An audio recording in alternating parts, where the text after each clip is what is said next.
राधे राधे दोस्तों, आप सभी का नैन्सी की दुनिया में बहुत बहुत स्वागत है। आज की इस वीडियो में मैं आपको सुनाने जा रही हूँ मार्गशीर्ष पूर्णिमा व्रत की पौराणिक कथा व कहानी। मार्गशीर्ष पूर्णिमा 15 दिसंबर रविवार को पड़ रही है दोस्तों। मार्गशीर्ष पूर्णिमा कई जगहों पर सांस्कृतिक उत्सवों के रूप में भी मनाई जाती है। इस दिन भजन कीर्तन के साथ साथ दान पुण्य के कार्य करने का भी विशेष महत्व है। इस साल मार्गशीर्ष पूर्णिमा, जैसा कि मैंने आपको बताया, 15 दिसंबर को मनाई जा रही है। मार्गशीर्ष पूर्णिमा के दिन कई श्रद्धालु उपवास रखते हैं। धर्म ग्रंथों के अनुसार इस पूर्णिमा के दिन व्रत रखने से जीवन के सभी कष्टों से हमें छुटकारा मिल जाता है। ये व्रत बेहद फलदायी माना जाता है। इस व्रत में भगवान विष्णु और चंद्रदेव की पूजा की जाती है। आइए मार्गशीर्ष पूर्णिमा व्रत कथा की शुरुआत करते हैं। ध्यान से सुनिएगा दोस्तों। राधे राधे। मार्गशीर्ष पूर्णिमा की कथा अनुसार महर्षि अत्रि और उनकी पत्नी अनुसुईया महान तपस्वी और धर्मपरायण थे। महर्षि अत्रि अपने तप और योग बल के कारण सभी में बहुत सम्मानित थे और उनकी पत्नी अनुसुईया भी अपने पतिव्रता और सतीत्व के लिए काफी प्रसिद्ध थी। एक दिन उनकी महान तपस्या और सद्गुणों से प्रभावित होकर त्रिदेव ने उनकी परीक्षा लेने का निर्णय लिया। त्रिदेव भिक्षुकों के रूप में माता अनुसुईया के आश्रम में पहुंचे और उन्होंने उनसे भोजन की याचना की, लेकिन उन्होंने ये रखी कि माता अनुसुईया को उन्हें निवस्त्र होकर भोजन कराना होगा। अनुसुईया ने अपनी सतीत्व और तपबल से उन तीनों को छोटे बच्चों में बदल दिया और फिर उन्हें निवस्त्र होकर भोजन कराया। जब महर्षि अत्रि वापस लौटे तो उन्होंने देखा कि 3 छोटे छोटे बच्चे अनुसुईया के पास खेल रहे हैं। इसके बाद अनुसुईया ने पूरी घटना उन्हें बताई। महर्षि अत्रि ने अपने योग बल से तीनों के वास्तविक रूप को पहचान लिया। इसके बाद महर्षि अत्रि और अनुसुईया की भक्ति और तप से प्रसन्न होकर त्रिदेव अपने वास्तविक रूप में वापस आ गए और उन्होंने उन्हें वरदान दिया। त्रिदेव ने महर्षि के यहाँ एक पुत्र के रूप में जन्म लिया। कहते हैं महर्षि अत्रि और माता अनुसुईया के पुत्र ही भगवान दत्तात्रेय के रूप में प्रसिद्ध हुए। इसलिए ही मार्गशीर्ष पूर्णिमा के दिन भगवान दत्तात्रेय की भी पूजा की जाती है। इसके अलावा ये दिन भगवान विष्णु और शिव जी की आराधना के लिए भी महत्वपूर्ण माना जाता है। दोस्तों, यहीं पर कथा समाप्त होती है। कथा नंबर 2 दोस्तों, दूसरी कथा सुनते हैं अब। पूर्णिमा व्रत कथा के अनुसार द्वापर युग में एक बार माता यशोदा ने अपने पुत्र भगवान श्री कृष्ण से कहा, हे कृष्ण, तुम संसार के रचयिता और पालनहार हो। आज मुझे कोई ऐसा उपाय बताओ जिसे करने से स्त्रियों को सौभाग्य की प्राप्ति हो, साथ ही उनकी सभी मनोकामनाएं भी पूर्ण हो जाएं। तब श्री कृष्ण ने कहा, हे माता, मैं आपको एक अचूक उपाय विस्तार से बताता हूँ। स्त्रियों को सौभाग्य की प्राप्ति के लिए 32 पूर्णमासियों का व्रत करना चाहिए। इस धरती पर एक राजा थे जिनका नाम चंद्रहास था। वे अनेक प्रकार के रत्नों से परिपूर्ण कातिका नाम की नगरी पर राज करते थे। उसी नगरी में एक धनेश्वर नाम का ब्राह्मण था जिसकी स्त्री अति सुशील और रूपवती थी। उस ब्राह्मण के घर में धन धान्य आदि की कोई कमी नहीं थी, लेकिन उसकी कोई संतान न होने की वजह से वह दुखी रहता था। एक दिन उस नगरी में एक तपस्वी आया। वह तपस्वी उस ब्राह्मण के घर को छोड़कर सभी घरों से भिक्षा लेता और अपना पेट भरता था। एक दिन तपस्वी मिष्ठान को प्रेम पूर्वक खा रहा था कि ब्राह्मण धनेश्वर ने योगी को यह सब कार्य करते देख लिया। धनेश्वर योगी से के पास जाकर बोला, महात्मन, आप सभी घरों से भिक्षा लेते हैं लेकिन मेरे घर कभी नहीं आते। मैं इसका कारण जान सकता हूँ क्या? योगी ने कहा कि निसंतान के घर की भीख पतितों के अन्न के तुल्य होती है और ऐसे में जो भी पतितों का अन्न खाता है वह भी पतित हो जाता है। क्योंकि तुम निसंतान हो इसलिए मैं तुम्हारे घर की भिक्षा नहीं लेता हूँ। योगी की इस बात से धनेश्वर को बहुत दुख हुआ और वह योगी के पैरों पर गिर पड़ा। कहने लगा, हे महाराज, कृपया करके मुझको पुत्र प्राप्ति का उपाय बताइए। मैं पुत्र न होने के कारण बेहद दुखी रहता हूँ। सब कुछ होते हुए भी मैं खुश नहीं हूँ। आप मेरे इस दुख को दूर करने का उपाय बताएं। यह सुनकर योगी कहने लगी, हे ब्राह्मण, तुम चंडी की आराधना करो। योगी के कहे अनुसार धनेश्वर ने वन में जाकर चंडी की उपासना की और उपवास किया। चंडी ने 16वें दिन उसे सपने में आकर दर्शन दिए और कहा, हे धनेश्वर, तेरे पुत्र होगा लेकिन वह 16 वर्ष की आयु तक ही जीवित रहेगा।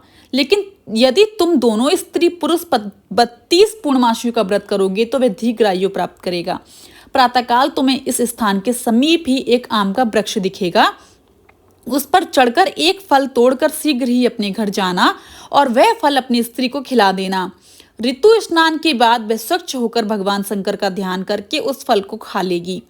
तब शंकर भगवान की कृपा से उसको गर्भ हो जाएगा। धनेश्वर ने ठीक वैसा ही किया और उसकी स्त्री गर्भवती हो गई।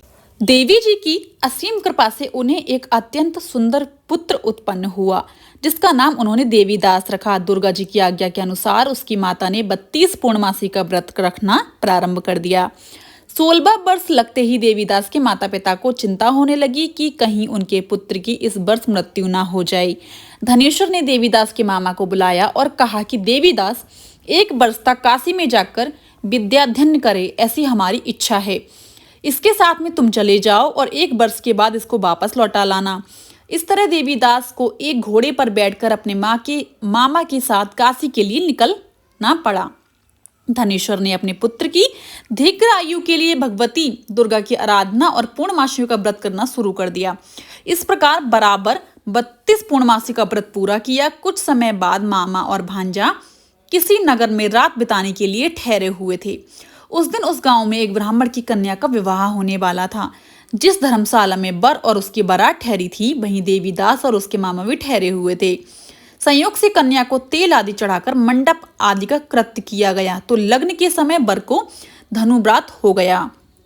तब वर के पिता की नजर ये देवीदास पर पड़ी और उन्होंने सोचा कि ये मेरे पुत्र जैसा ही सुंदर है, मैं क्यों ना इसके साथ ही उस कन्या का लग्न करा दूं और बाद में विवाह के अन्य कार्य मेरे लड़के के साथ हो जाएंगे।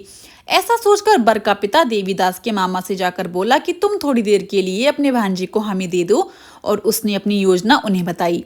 तब उसका मामा कहने लगा, जो कुछ भी मधुपर्क आदि कन्यादान के समय वर को मिले वह सब हमें दे दिया जाए, तो ही मेरा भांजा इस बारात का दूल्हा बनेगा।